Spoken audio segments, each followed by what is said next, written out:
Bueno, la esperanza la veo, en primer lugar la veo como esa pequeña luz que aparece, que en realidad que siempre está en el medio de la oscuridad de la vida, y la oscuridad de la vida tiene que ver con esos problemas que atravesamos, situaciones difíciles que nos toca enfrentar, y la esperanza es como esa pequeña luz que de alguna manera nos guía a modo de faro, ¿no?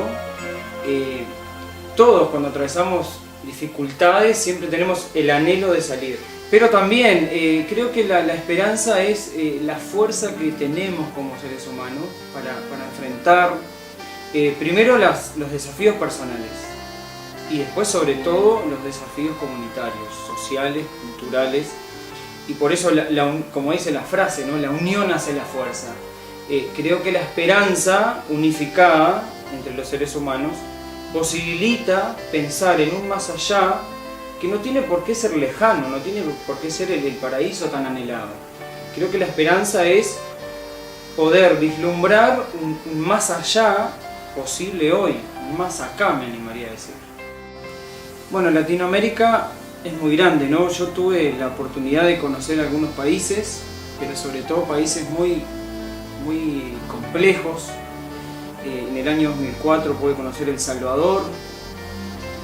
También estuve en 2 lugares de Argentina, en Rosario, en Salta, Brasil, Chile, y por último fue el viaje familiar a Bolivia.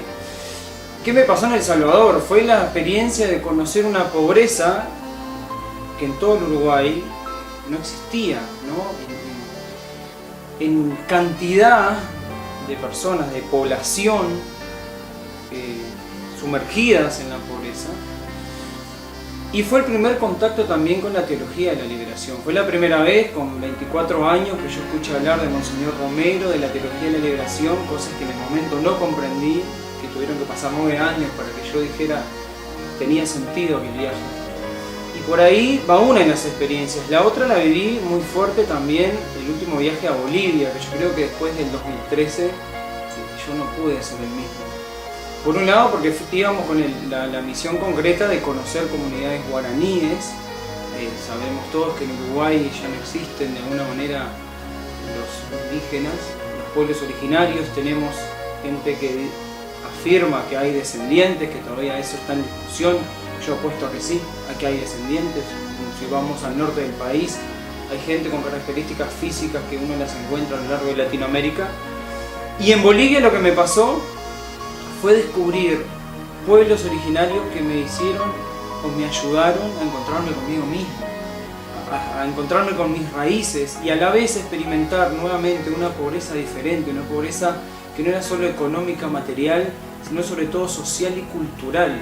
Nosotros hoy vivimos en función de lo que la globalización nos vende, y muchas veces queremos ser como europeos, queremos ser como los del primer mundo. Sin embargo, encontrarme con mis raíces en el tercer mundo fue como reencontrarme conmigo mismo y reafirmarme a mí mismo. Bueno, La fuerza transformadora de la esperanza es un libro que intenta mostrar o describir una experiencia que tiene que ver con dos partes grandes de mi vida, importantes. Por un lado, mi pasión por la reflexión filosófica, que eso es a lo que me dedico un poco.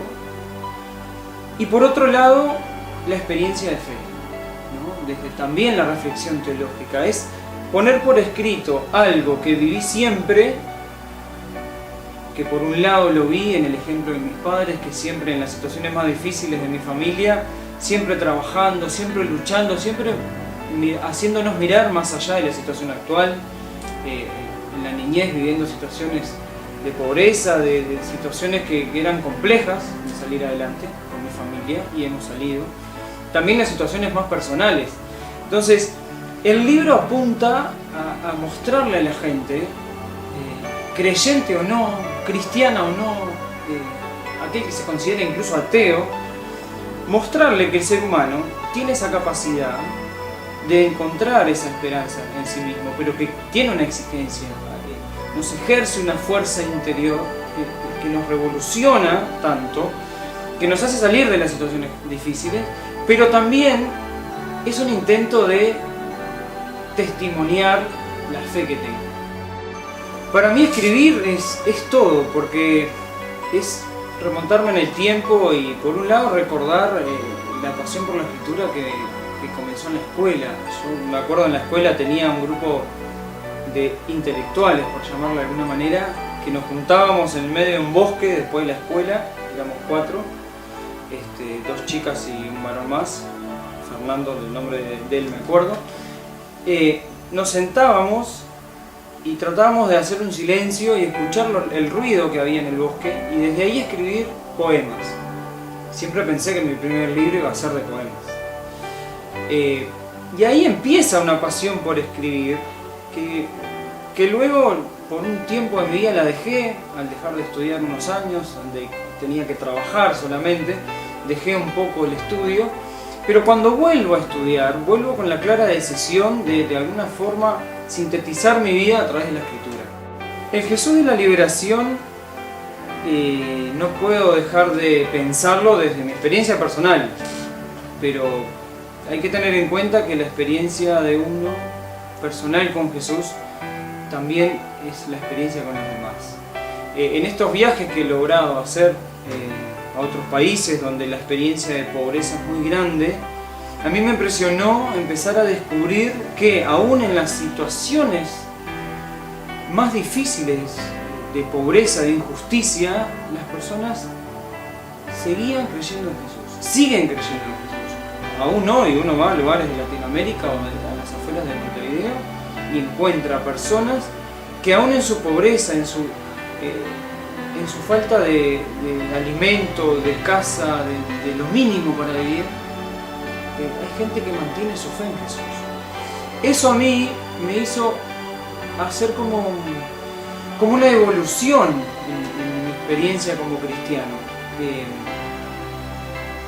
Primero, creo que yo conocía al Jesús que cualquiera puede conocer hoy en una parroquia, en una comunidad cristiana, en este caso católica, que es el Jesús que lo encontrás en la misa, que lo encontrás en la lectura del Evangelio, sin duda, en los sacramentos de la Iglesia Católica.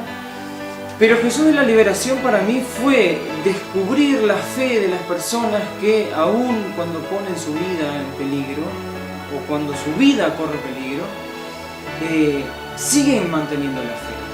¿Por qué? Porque saben leer el Evangelio de verdad y sin prejuicios. Cuando leemos el Evangelio, Jesús es aquel que defiende a la prostituta, que se pone del lado del pobre, que sana al enfermo frente a una sociedad que juzgaba todo ese tipo de actitudes. O sea que Jesús, a nivel histórico, el Jesús de Nazaret, que encontramos en el Evangelio, es un Jesús que está del lado de los más débiles, de los pobres, de los oprimidos. Ese es el Jesús que logré conocer y para mí ese es el Jesús de la liberación, que por un lado me liberó internamente de prejuicios, de normas que me fueron impuestas en mi formación, o que yo mismo me las creé, yo mismo las inventé y las asumí, el tener que cumplir con ciertas cosas, me liberó ese Jesús a mí mismo, pero a la vez me lleva a luchar y a encontrar soluciones o meterme en problemas ajenos para que esa gente logre encontrarse con un Jesús que lo libera no solo de lo espiritual, sino que es un Jesús que tiene que ver con lo que todos necesitamos para vivir, que es la comida, que es la casa, que es la salud. Hay mucha gente que sigue viviendo sin eso y el Jesús de la liberación viene a buscar la justicia en eso mismo. Entonces, para mí Jesús de la liberación es un Jesús que me hace más consciente, por un lado, de mis límites, pero también de mis posibilidades. Que si yo me la juego, como Él se jugó por los que amaba, si yo me la juego por mí, por los míos, y los míos son todos, son todo prójimo que esté en mi camino, los míos no son solo mi familia, mi hermana, mi hijo, mi esposa, los míos son todas las personas que están en esta sociedad, en las que no están tan cerca, y por las cuales yo también debo jugarme la vida.